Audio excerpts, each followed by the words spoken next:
Now let's move to the section 3, class 8 physics paper, summative assessment 1 2023.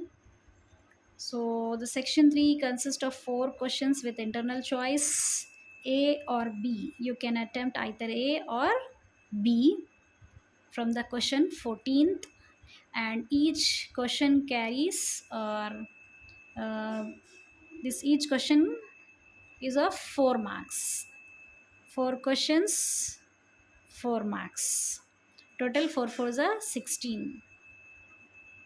Write down all the physical properties of metals briefly. Let's see the physical properties of metals, how the metals look physically. Metals are lustrous, yes, metals are shiny. Example, gold and silver, but all the metals are not shiny. But this is the important property of a metal. Metals produce sound when dropped down. Yes, metals are hard. When it dropped down, it produces the sound. It means metals are sonorous. Metals can be flattened by beating hard. Yes, metals can be converted into thin sheets by beating hard. Example, making gold ornaments. Metals can be used to make wires. Example, copper wires, electrical wires. Metals conduct heat and electricity. Yes, all the utensils get heated up and copper wires conduct electricity. Thus, that is the reason metals are lustrous, shiny, ductile, can be converted into wires, can be sonorous, can make sound, malleable, can be converted into a thin sheet, and it is hard to touch also. These are the physical properties of metals. Now let's move to the next question. Write the characteristics, uses and raw materials used for the preparation of nylon. First, we will see the raw materials used for the preparation of nylon. How the nylon prepare, how the nylon, which raw materials are used to prepare the nylon. It is a polymer. Nylon is a polymer made up of chemical units called polyamides, which contain carbon, oxygen, and nitrogen. Which contain carbon, oxygen, and nitrogen. Now let's see the characteristics of nylon. It is a synthetic fiber obtained artificially. It is a synthetic fiber obtained artificially from petrochemicals. Nylon is strong, tough, and durable. Nylon resists water and dries quickly. Nylon is elastic in nature, stretchable. Nylon has silky, smooth texture and shiny and light in weight. Nylon is light in weight, silky also, smooth also. It has a smooth texture. This is the characteristics of a nylon. How does the nylon looks?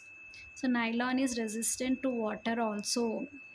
Now, uses of nylon. It is used in most hosiery articles such as stockings, used in toothbrush bristles, ropes, tents, saris, socks, car seat belts, sleeping bags, curtains, carpets, fishing nets, etc.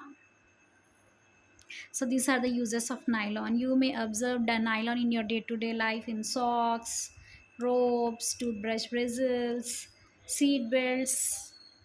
Now let's move to the question number 15. Explain the types of friction. First, define friction. What is a friction? The resistance to the movement of a body over the surface of another body. When the two surfaces are in contact, when they rub each other, or they have a resistivity for the movement of a body, one body of over the surface of another body. This is called as friction. Suppose I am writing with a pencil. The surface of a pencil nib is in friction with the paper. So this is called as friction. Now let's see what are the different types of friction. Sliding friction, static friction, fluid friction, rolling friction. Each frictions you have to define with example. Sliding friction, the friction which comes into a play when the surface of one object moves relatively to the surface of another object. Sliding doors or windows is an example of sliding friction. Static friction, applying force on a big rock but unable to move the rock. It means the rock is in a static state.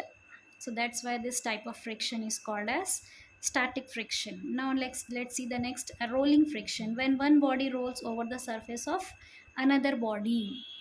Example, it is easy to pull a suitcase which has a rollers. The next is fluid friction. Friction exerts by fluids like liquids and gases is called fluid friction. Example, shape of birds.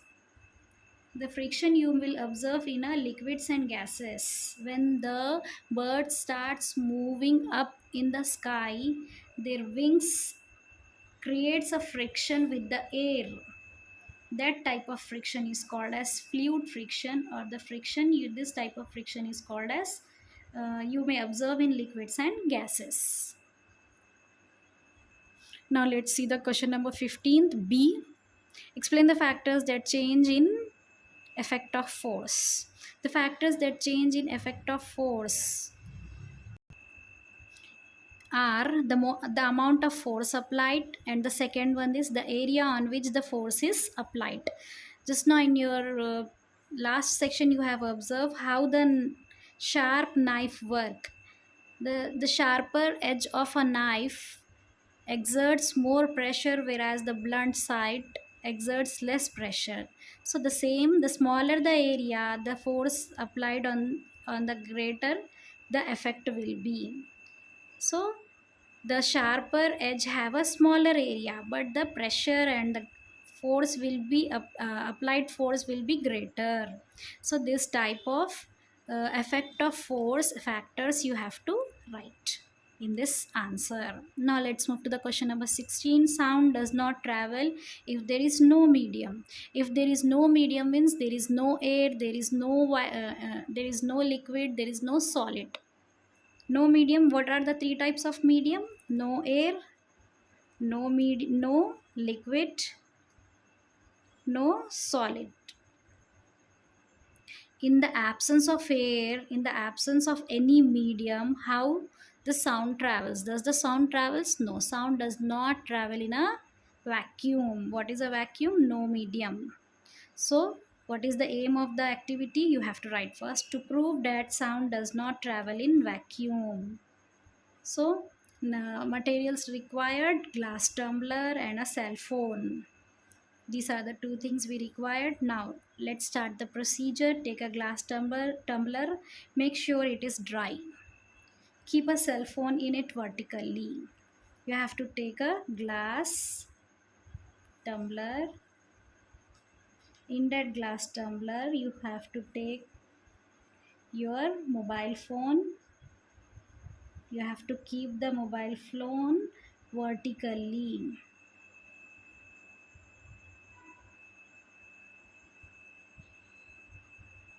So this is the ringtones keypad. Now start a ringtone. Take a glass tumbler, make sure it is dry, keep a cell phone in it vertically. Now play the ringtone, observe the volume level. How is the level of the volume? Now you observe. Now in the second case, suck out the air from the tumbler glass. Okay, with the help of your mouth, keeping it close to your mouth. After once sucking out air, the rim of the glass will get stick around your mouth due to airlock. Listen to the volume of the ringtone in this vacuum of glass tumbler. Compare the sound in air and in vacuum. So after comparing, how is the sound in the air when there is a air in the glass tumbler? When there is no air in the tumbler, it means in a vacuum. How is the pitch of the sound, the level of the intensity of the sound, of how it is? So the conclusion is sound does not travel in vacuum. If there is no medium, the sound will not travel. If there is a medium, the sound will travel. Now let's move to the question number 16. B. Conduct a flame test to identify thermoplastic and thermosetting plastics.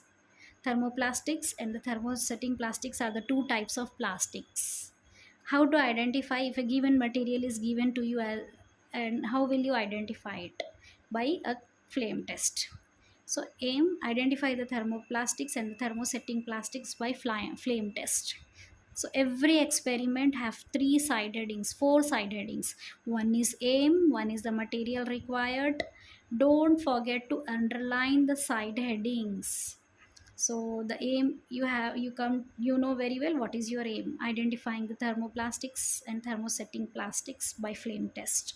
What are the materials required? Pair of tongs, spirit lamp, samples of plastics like pieces of small plastics like toothbrush, comb, bucket, handle of utensils, electric switches, small piece, coffee mug, melamine and bakelite.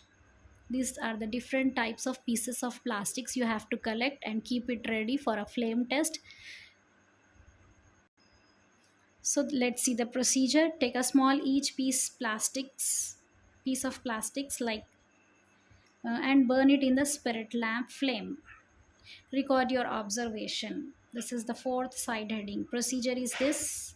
This is the fourth side heading, recording your observation. Thermoplastics like toothbrush, comb, pieces of plastics of toothbrush, comb, plastic bucket piece, meal plate, coffee mug, burnt. When you keep it on the flame of a spirit lamp, it will burn and become softened. It starts melting. Now, thermosetting plastics like handles of utensils, electric switches, burned with burning smell and become hard. This is the difference between the thermoplastics and thermosetting plastics. You can distinguish it by doing this flame test procedure. When it burns and becomes softened and melts, then it is confirmed that the given plastic is the thermoplastic. And the thermosetting plastics, when it burns with a smell and become hard. Thank you. With this we have completed the section 3 of class 8. Whenever there is a space like this left over, you have to put a margin, cross line you have to put, and you have to end your paper. Thank you.